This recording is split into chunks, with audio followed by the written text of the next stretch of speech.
Mr. Secretary, firstly I wish to welcome you and your delegation to Sri Lanka. Decades, our two countries have nurtured a strong relationship, founded on relationship, covering political, economic, educational, cultural, defense spheres, including maritime matters, equally in our lives, livelihoods.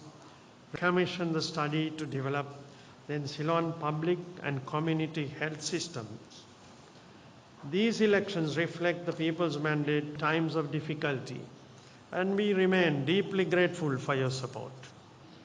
Of Easter Sunday terrorist attacks in April 2019, and also most recently, it has been an opportunity for both sides to understand each other's priorities. I think your first question was about timing. Foreign Minister reminded me I owed you. I was scheduled to come here previously, and events around the world caused me not to be able to make.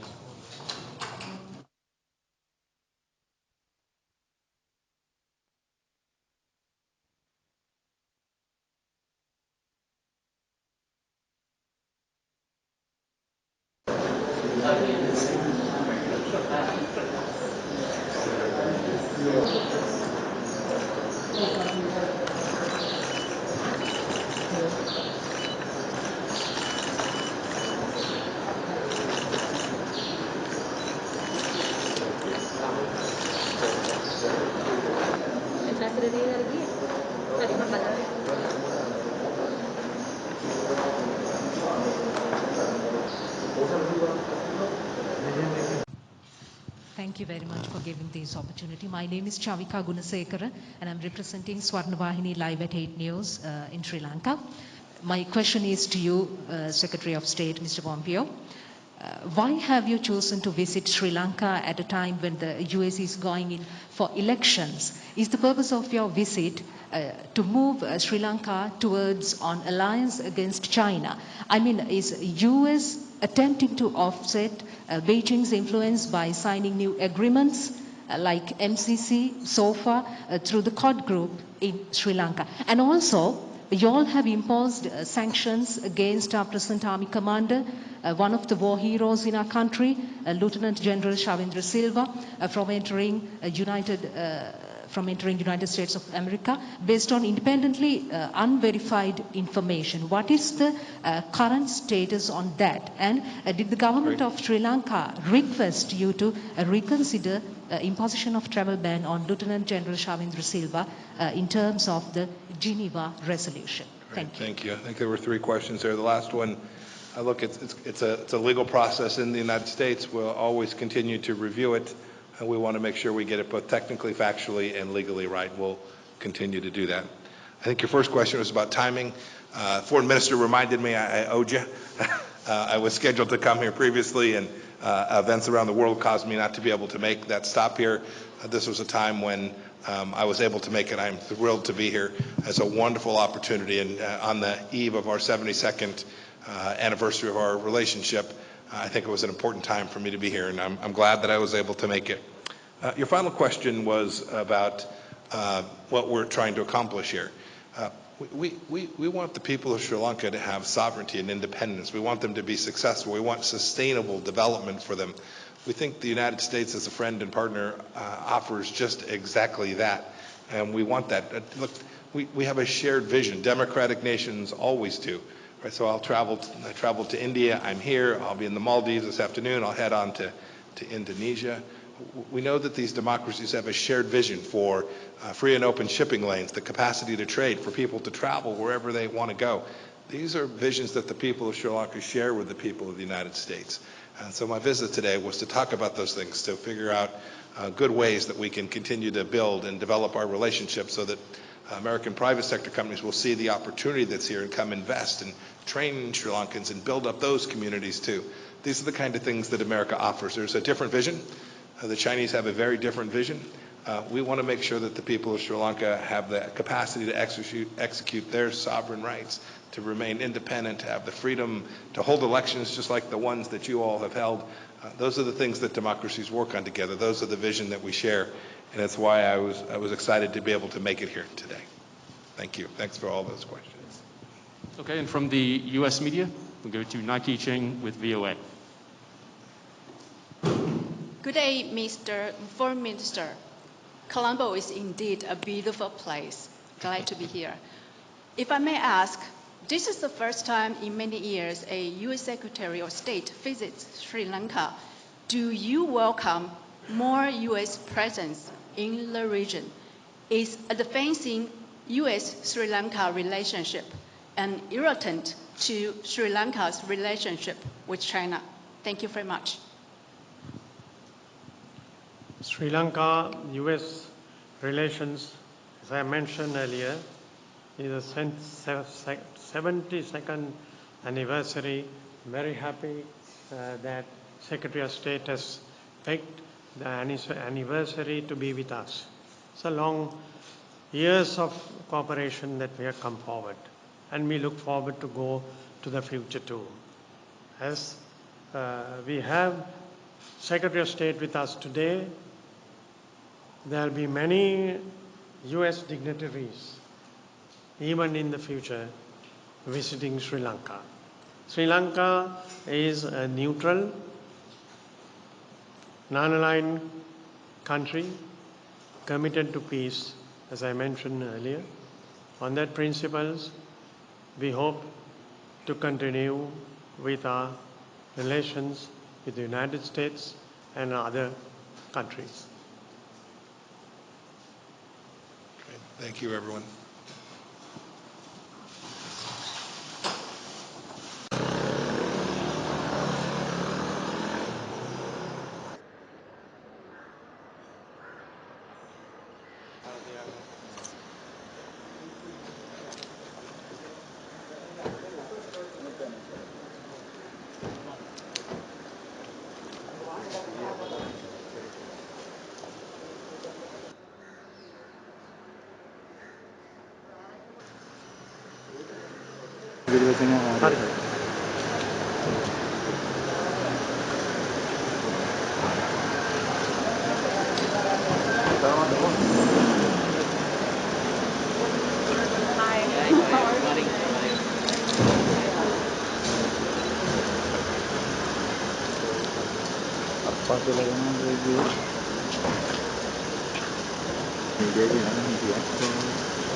I had the great privilege to welcome you for the third time.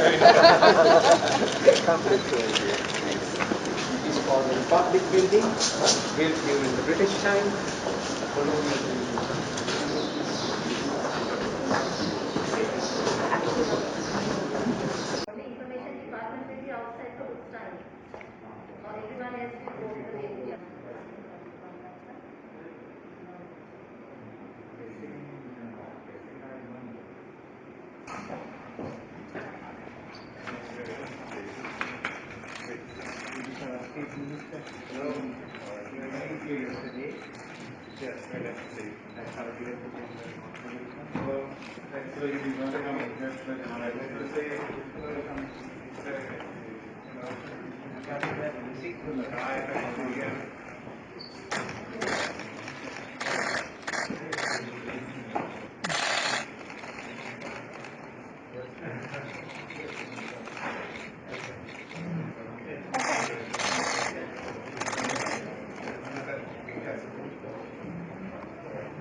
It's wonderful to be in here, Colombo. It's It's most special because indeed, as you said, we're one day short of 72 years of our diplomatic relations between our two countries, a remarkable anniversary for each of us. The foreign minister and I had a great conversation. I had a chance to congratulate him on his reappointment. Well done. And had a very positive conversation with President Rajapaksa a bit earlier this morning as well. My overall message in both engagements was very clear. The United States seeks to strengthen our partnership with democratic, peaceful, prosperous, and fully sovereign Sri Lanka. Our new embassy, for instance, is nearing completion. It's a sign of our commitment to the country and to the people of Sri Lanka. And we, of course, spent a good deal of time talking about our cooperation in defeating the pandemic that came from Wuhan, China. The United States has donated now just over $6 million in COVID assistance to Sri Lanka. And early in the pandemic, Sri Lankan factories and garment manufacturers quickly filled hundreds of orders for high-quality PPE, and we are grateful for this output, which saved American lives. Thank you so much. President Trump is working hard with our private sector to develop vaccines and therapeutics to beat this virus and benefit our peoples and indeed the peoples of the entire world. We'll need the power of private industry to regain our economic footing now and in the future, and we look forward to working with the people of Sri Lanka on that matter. We talked about this a great deal. We talked about our economic relationship. Great American companies that are here today, brands like Coke and Oracle and IBM are here creating high-quality jobs. These American companies are the most reliable partners on the planet. They're accountable to the law, they're transparent, they're assets to the communities in which they operate. And as I conveyed today, good governance, transparency, and policy consistently will attract even more American investment. Those principles are deeply consistent with Sri Lanka's history, its heritage as the oldest democracy in Asia. We also had a wide-ranging discussion on our security cooperation, which helps keep some of the world's most vital sea lanes open, as the minister recognized. In addition to our joint trainings, I'm proud that Sri Lankan officers receive training at the United States institutions like West Point, my alma mater. And I'm also proud the United States has donated 2 Coast Guard cutters that are now Sri Lanka's Navy patrolling your waters. Indeed, a strong, sovereign Sri Lanka is a powerful and strategic partner for the United States on the world stage. It can be a beacon for a free and open Indo-Pacific. Look, that's quite a contrast to what China seeks. We see from bad deals, violations of sovereignty, and lawlessness on land and sea that the Chinese Communist Party is a predator. And the United States comes in a different way. We come as a friend and as a partner. Finally, this afternoon I'll travel. It's important for me to take a moment to go and visit the Shrine of St. Anthony, one of the 5 sites that was attacked by ISIS in Easter Sunday of 2019. I'll shortly have the chance to pay my respects to the hundreds of victims of evil terrorists, including 5 Americans. I'm proud that the State Department has offered substantial counterterrorism assistance to help Sri Lankans bring killers of Americans and their own people to justice. These Easter Sunday attacks represent the kind of sectarianism that Sri Lankans are ready to leave behind forever. Sri Lankans of all backgrounds, Buddhists, Hindus, Christians, and Muslims alike, want a peaceful nation where their human rights are respected. In his victory speech last year, President Rajapaksa stated that he is the president of all citizens, not of only those who voted for him. And as our two nations move forward, the United States is counting on those words to hold true. We fully expect that Sri Lanka will fulfill its pledges to take meaningful, concrete steps to promote accountability, justice, and reconciliation. Let us all stand together, Mr. Minister, shoulder to shoulder. We've seen some of the good that we can achieve for our citizens when we do, and let's do even more together on the strength of our partnership marked by democratic values. Thank you, Mr. Minister, for hosting me here today. Honorable Michael Pompeo, Secretary of State of the United States, Honorable Tarak Balasuriya, Minister of State, and Madam Ambassador, members of the delegation,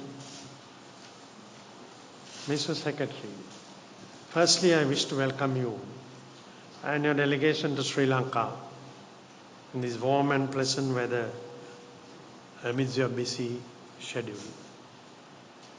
Tomorrow, the 29th of October, 2020, marks the significant milestone of the 72nd anniversary of the establishing of diplomatic relations between Sri Lanka, then Ceylon, and the United States of America.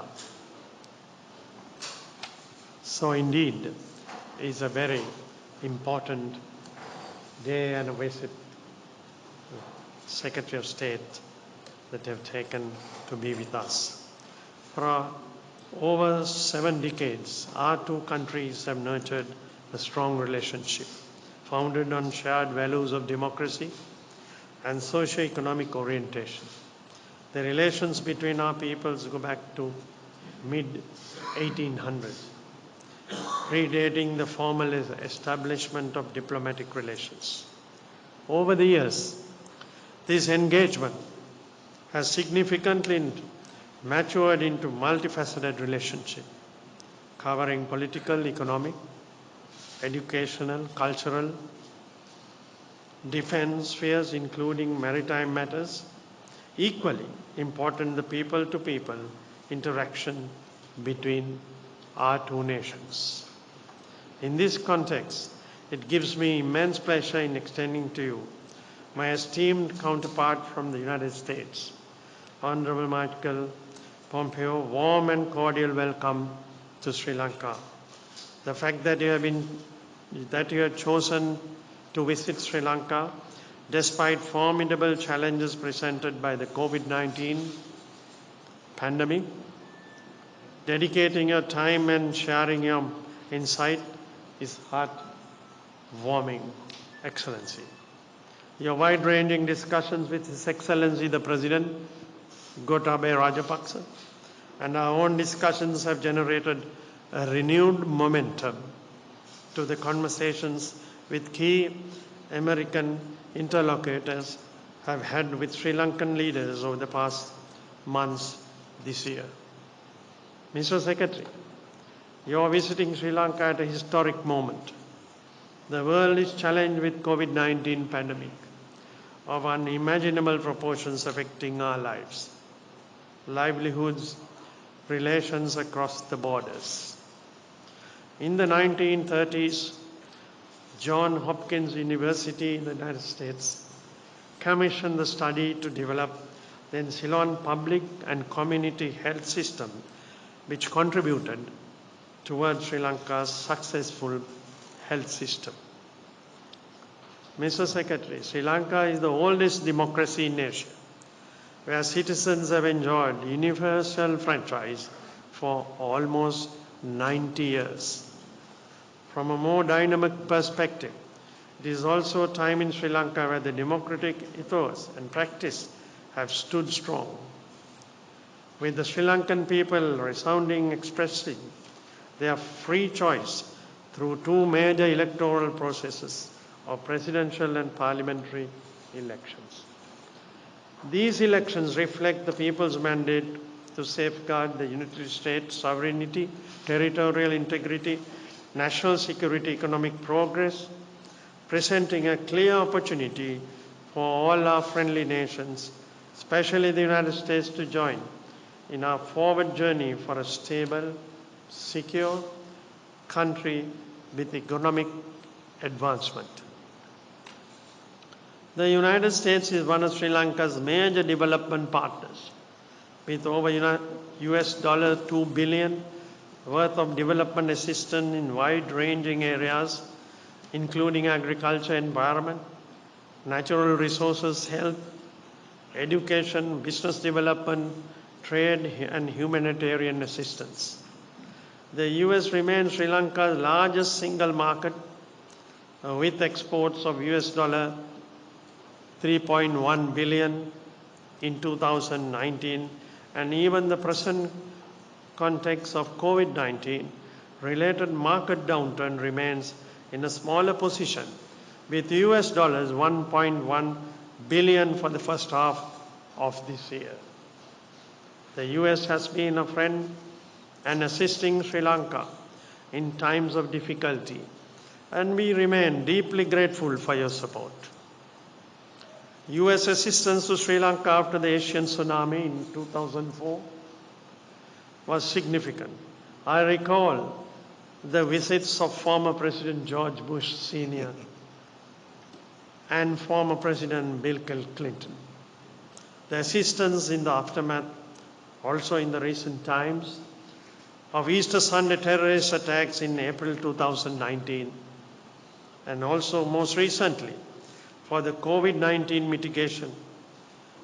Especially, I also extend my sincere thanks and appreciation once again for proscribing the LTT terrorist organization even before 9/11 attacks and up to now. And